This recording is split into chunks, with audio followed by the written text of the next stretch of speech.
peace is either for all of us or for none of us.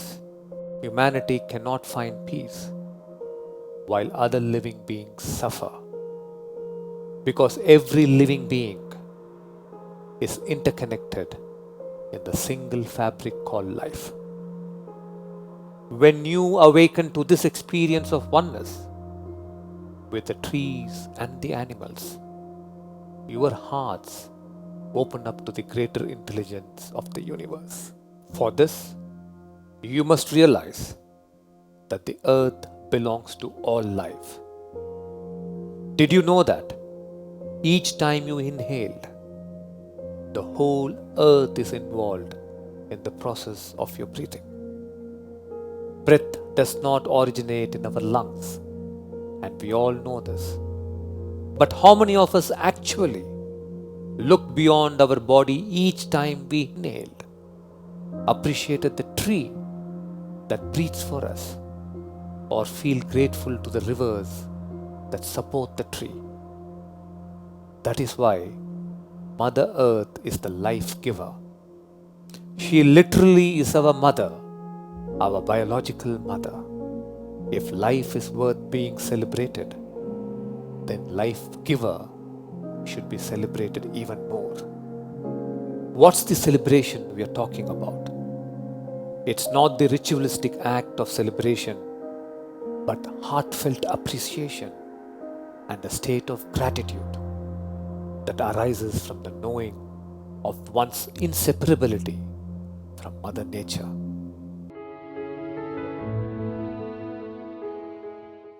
I think at an individual level, our actions are extremely important. A problem created by 8 billion people cannot be solved by a few corporations and governments.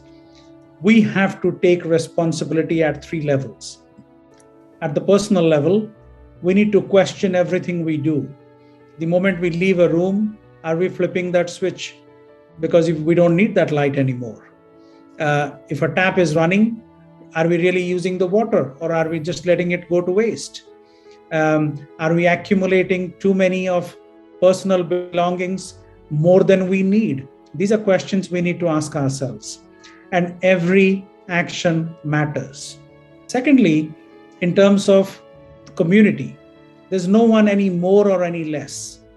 So when we bring all of that to our thought process, I'm sure we will find what it takes to be a champion within our communities and encourage people to act. Thirdly, especially for young people, it is extremely important for you to know that when you come together, whether it's one person's imagination and a few people, I have seen some of the most catalytic ideas being actualized by young people. So you have that power in you, and you can certainly do that.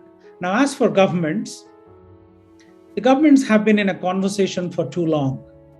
They really need to act, because we elect governments so that they can do the right thing.